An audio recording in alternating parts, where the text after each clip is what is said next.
With awards season in full swing, the entertainment industry is in the spotlight. Valley View's Alan Leyva is joined by John Marin to break it all down. I'm joined today by John Marin, an aspiring writer and producer, born and raised in New York. He's worked closely in the film industry on many projects and avenues. He's here today to give us an insight into his start in film, the current outlook on film and the entertainment industry, and so much more. John, thank you for joining us. How are we doing tonight? I'm good, man. I'm glad to be here. You know what I'm saying? It's early, very early, but I'm glad to be here nonetheless. I appreciate you showing up, man. So just real quick, you want to tell us a brief introduction of how you got started in the industry? Yeah, well, my start was very unconventional. I'm gonna cut to the chase. I got started on social media, and I happened to talk to Spike Lee one day, and he was, this is, Twitter was just becoming a thing. We're getting closer to the celebs. We have more access to them. People are dogging him and stuff like that. Now, I'm jumping in there defending him, and I was writing for Hot 97, writing film reviews for them, and I reviewed his film Red Hook Summer, gave it a good review, and the review got posted. My Twitter handle was in it. He saw it, gave me my props.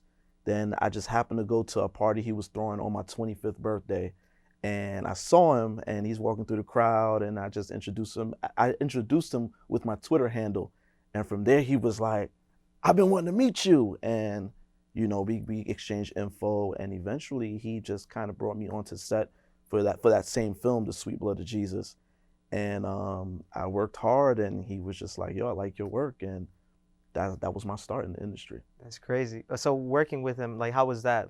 Being on set with him? Obviously, he's like a world-class producer. Yeah, no, it was intimidating. I got on set because I was so cool with him off set. I saw him, I was like, "Yo, what's up, Spike?"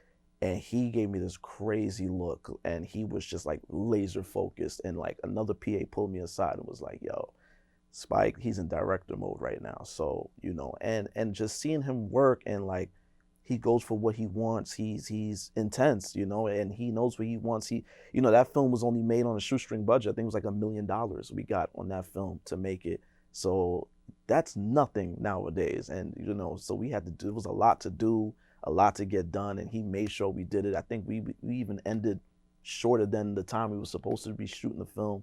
It was crazy, but it was very insightful, very inspiring. You know what I'm saying? Seeing a lot of people of color on a set, something that I haven't seen like that since, and it was cool. It was cool, man. It was cool, intimidating, but definitely a lot to take away from the experience. That's good, man. So working in film, obviously you see what's going on in the industry now with a lot of movie theaters closing, everything's going towards streaming, that avenue. What are your thoughts on that?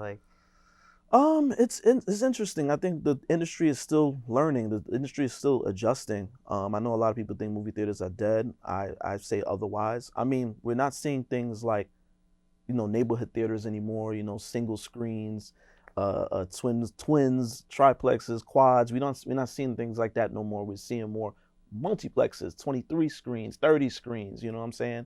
But I think there's still people that want to go to the movies and stuff like that. I think we've seen that with Barbenheimer. Barbenheimer with that whole Barbie and Oppenheimer thing. People come out. Look, Scream just made, the most it's ever made in the franchise history this past weekend. People will come out to see something that they want to see. Now, I think audiences are just doing streaming for convenience. So that's a whole nother conversation. We got to figure out how to meet them in the middle. And I think that's where the industry is still learning. It's still trying to make sense of everything. The numbers are crazy. It's a lot going on right now, but I still think we're in a weird, but we're in a space where we're learning. The industry is trying to figure things out, and it'll be fine. I think we'll be good. Oscars coming up. I know you're going to be there in attendance. Mm-hmm. Any particular awards you're looking for? Interested in seeing who wins? I hope Sinners take home some awards for sure. I hope Sinners take home some awards. Tiana Taylor. When I was living in New York, I used to see her all the time, just in the streets in Soho or whatever. So to see her, I've been working these award shows, to see her in these spaces is crazy to me. It's I would never thought she'd be here. I would love to see her take something. Paul Thomas Anderson, One Battle After Another. There was a lot of good movies this year. There's a lot of good movies. So I'm just looking for a good show, just no upsets, hopefully. And hopefully Sinners take home some stuff. I know 16 nominations sound good, but they got to win them at the end of the day. So I hope Ryan gets something. From obviously you had your start in New York, now living in LA. Is there any like story that stands out to you when like you were working in the film industry? Maybe you Uh, wish to share? between New York and LA. Yeah, just like a Oh, story that stands out in particular with all your experiences and things like that. listen, man. There's you ain't never done nothing hard in life until you've had to lock down an entire New York City block to shoot a film. That is one of the most humbling experiences I've ever had.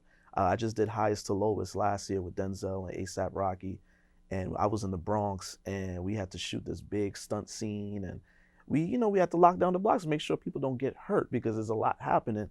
And man, as school got out, parents was trying to come back home with their kids, and you trying to tell a parent, yo, you can't walk down this block. You gotta wait till we say cut. Man, I got called all sorts of things, bro. Like I got called everything but a child of God, man. It was rough, So it's a lot of that, dealing with a lot of people, the energy, LA, I haven't done locations in LA. I've done mostly contained like award shows, content and stuff like that. But working in the field on the soil in New York is humbling, and you gotta have thick skin, man. You gotta have thick skin. There's a lot of money on the line. A lot of people yelling at you. You got your earpiece going off. They got to get that shot. It's a lot happening, so you got to have a thick skin and be alert at all times.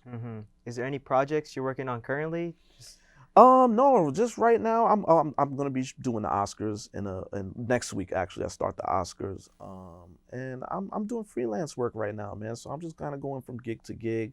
I got a little something that's holding me down in between, but I'm available looking for stuff. I do my podcast. I have a film podcast called Real Ones, where it's me and my guy RB, and we just discuss film and everything that's going on in the culture. And I'm trying to figure things out, man. This industry is up and down, so it's like you got to kind of get in where you fit in, That's good. And I know it's not just film you're interested in. I know you're interested in music as well. Obviously, New York has a strong music culture. So does LA. Yeah. Any experiences in that, in the music industry? I know you worked at 97. Hot 97. Hot 97, yeah. Yeah, I've worked around a lot of like hip hop artists and stuff like that. Nothing crazy. It's all the same everywhere. My brother is more ingrained in the music industry, has a band and everything. Yeah, no, I'm just a consumer when it comes to music, And then when I dealt with those people, it was just personalities. That's all it was, Yeah. just rappers being late to everything. You know what I'm saying?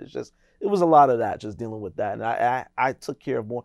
When I was there, I took care of more of the blog writing stuff. That's more of what I did. Yeah. So I just want to thank you again today, Wow. John. Great interview. Pretty sure that people learned something about film. Yeah. Excited about the award season, so appreciate it. Thank you for having me, man. Thank you. Elise, Daniel, back to you guys.